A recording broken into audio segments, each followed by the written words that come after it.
Live TV, सच सबसे आगे। दोस्तों, मैं अब्बास हफीज हूं। गृह मंत्रालय के किसान आंदोलन ने होश उड़ा के रख दी है। हाई लेवल मीटिंग बुलाई है अमित शाह साहब ने।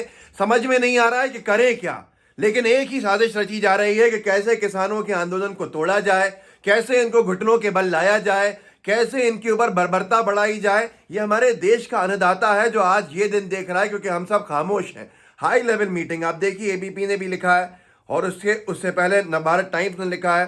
नवभारत टाइम्स लिखता है, ट्रैक्टर रैली में बवाल, देर रात बड़ा ऑपरेशन होने के संकेत, रडार पर है कई किसान नेता, सिंघू बॉर्डर से गायब।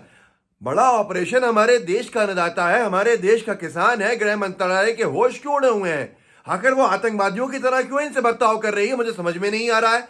एक छोटी सी मांग है कि कृषि काले कानून जो उनके खिलाफ लाए गए उनको वापस ले लीजिए। वो वापस नहीं लेंगे और किसानों को रोकने के लिए मीटिंग्स की जा रही हैं।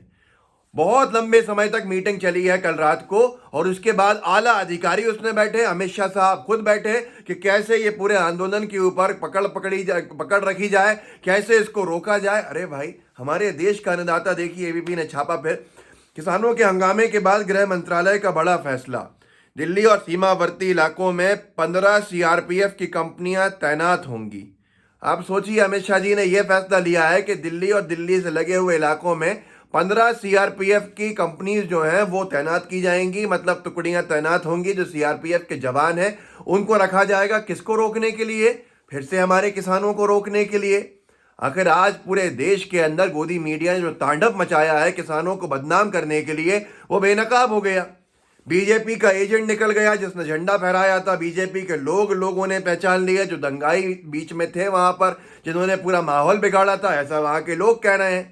इसके ऊपर गृह मंत्रालय कोई एफआईआर नहीं, कोई वो नहीं, और सारे के सारे जो गुनाह हैं वो किसानों के सर के ऊपर डाले जा रहे हैं। ये समझ में नहीं आ रहा है, लेकिन लोग कह रहे हैं कि होश उड़े हुए हैं अमित शाह जी के और उनके मंत्रालय के, क्योंकि ये सबसे बड़ी बात। दो सवाल है और वो सवाल आप भी पूछिएगा, हर एक इंसान पूछ रहा है।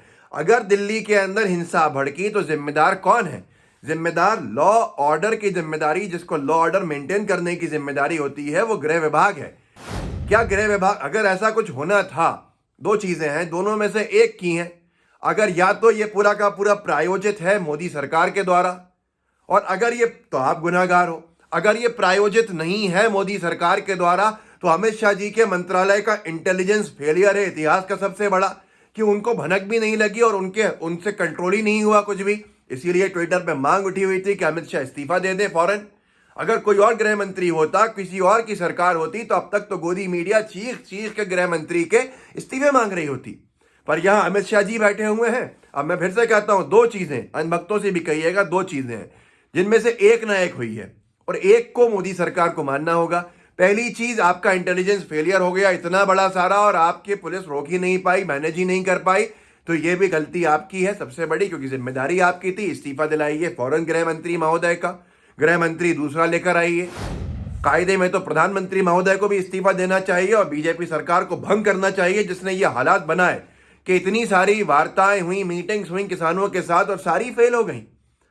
उनकी मांग को मानने का मतलब वो ही नहीं किया आपने, दिखाया ही नहीं कि हम मांगों को मानने को तैयार हैं, संशोधन कर देंगे, सब कर देंगे, लेकिन तुम्हारी मांगे नहीं पूरी करेंगे, क्योंकि हम कह रहे हैं ये कानून तुम्हारे लिए अच्छे हैं, तुम्हारे लिए बने हैं, और तुम कह रहे हो कि अच्छे नहीं है, डेथ वारंट है। जिनके लिए बनाए गए हैं वो मना कर रहे हैं कि हमें नहीं चाहिए, लेकिन मोदी सरकार है कि जोर जबरदस्ती कि नहीं, ये मानने पड़ेंगे। क्या जनरल डायर की सरकार है, लोग पूछ रहे हैं? क्या अंग्रेजों की सरकार है, लोग पूछ रहे हैं? क्या इस देश के अंदर हम सब गुलाम है, लोग पूछ रहे हैं? आज सबसे बड़ा सवाल यह है। कुछ लोगों के ट्वीट्स पढ़ना बहुत महत्वपूर्ण है, उन्होंने बहुत अच्छा लिखा है। विनोद कापड़ी साहब ने लिखा है, मीडिया बहुत अच्छा सवाल पूछ रहा है, 85 पुलिस वालों को पीटने वाले क्या ये किसान हैं? अब यही मीडिया जरा ये भी पूछने की हिम्मत कर लो, 70 किसानों की मौत पर चुप रहने वाले क्या ये प्रधानमंत्री हैं? पूछोगे कभी? 70 से ज्यादा किसानों की मौत हो चुकी है, 70 ज्यादा दिन हो चुके हैं आंदोलन को। हर बर्बरता का इस्तेमाल कर लिया है मोदी सरकार ने, खट्टर सरकार ने, भाजपा की सरकारों ने। किसानों ने अपनी जान गंवा दी है। एक उफ नहीं निकला गोदी मीडिया के मुंह से। जो आज एक किसान की जान आज गई है, उसके ऊपर बात नहीं कर रही गोदी मीडिया। 85 पुलिस वाले जख्मी हो गए साहब, किसानों को लाठियां मारने के अंदर, किसानों के ऊपर आंसू गैस छोड़ने में। ये सबसे बड़ा सवाल है। अमित शाह जी का मंत्रालय, उनका विभाग फेल हो गया लॉ ऑर्डर मेंटेन करने में। क्या जानबूझ के हुआ था? कोई सवाल नहीं है। अगर जानबूझ के नहीं है तो इस्तीफा क्यों नहीं है? कोई सवाल नहीं है। ये हालत है गोदी मीडिया की। राधिका लिखती हैं, शाहीन बाग में गोली चलाने वाला पहले आप, फिर बीजेपी में शामिल हुआ। दिल्ली दंगे भड़काने वाले, नारे देने वाला बीजेपी नेता कपिल मिश्रा। किसान आंदोलन में किसानों का नाम खराब करने वाला दीप सिद्धू, भाजपा कार्यकर्ता। वाह मोदी जी, वाह वाह भाजपा, वाह। गुरप्रीत गहरी वालिया लिखते हैं, किसान हिंसक थे। आगे सवालिया निशान है, क्या किसान हिंसक थे? ना कोई दुकान लुटी, ना किसी घर को नुकसान हुआ, ना कोई लड़की से बदतमीजी हुई, ना कोई राहगीर को परेशान किया, ना किसी के घर पर पत्थर फेंका। फिर भी दलाल मीडिया के मुताबिक किसान हिंसक थे। तो ये सारी चीज़ें आपको समझनी होंगी, कैसे प्रायोजित ढंग से भाजपाई समर्थित लोग किसानों के बीच में जा घुसे और उन्होंने कैसे पुलिस के ऊपर कुछ बदतमीजियाँ की, पुलिस ने कैसे लाठियाँ बजाईं किसानों को। ये सारे विजुअल सबके सामने हैं। आंसू गैस छोड़ी पुलिस ने, कितना बड़ा हंगामा। जब रूट जो परमिटेड थे उन पे किसानों को क्यों रोका गया, इसका जवाब कोई नहीं दे रहा, ना कोई सवाल पूछ रहा है। सवाल तो ये पूछा जाएगा किसान कैसे बदनाम हो। और इस आज कल रात को अमित शाह जी ने हाई लेवल मीटिंग जो बुलाई थी, मेरा सिर्फ इतना कहना है, पूछना है कि जब पहले से मालूम था कि हिंसा हो सकती है, खुद गृह मंत्रालय कह रहा था कि साहब हिंसा हो सकती है, हमारे पास इनपुट्स हैं, तो ये मीटिंग हाई लेवल पहले क्यों नहीं हुई थी? ये हाई लेवल मीटिंग पहले क्यों नहीं हुई थी? क्यों, किस चीज में रोका हुआ था? ये सारे सवाल कौन पूछेगा? क्या गोदी मीडिया पूरी तरह से अपने आप के घुटने टेक देगा? क्या गोदी मीडिया हर हाल में मीडिया की बदनामी कराने के लिए आगे आ चुका है? क्या गोदी मीडिया दलाल बन जाएगा मोदी सरकार का, बीजेपी के इशारों पे नाचेगा क्या गोदी मीडिया? क्या गोदी मीडिया की हालत उस बंदर की जैसी हो गई है जिसको मदारी नचाता है, जब कहता है चुप बैठ जाओ, चुप बैठ जाती है?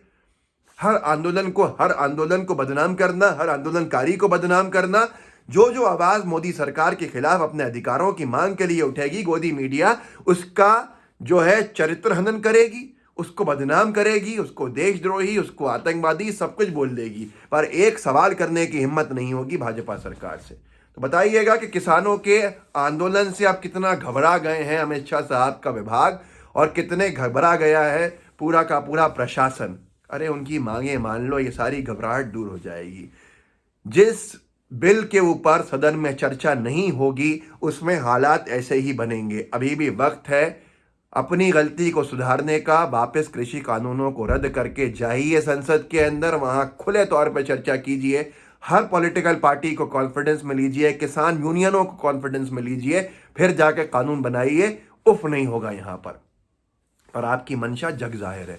इस वीडियो को आगे बढ़ाइएगा, लोगों को जागरूक कीजिएगा, शेयर कीजिएगा, यहाँ हर जगह जहाँ कर सकते हैं। लाइव टीवी को सब्सक्राइब कर लिया हो तो बेल आइकन भी ज़रूर दबाइएगा।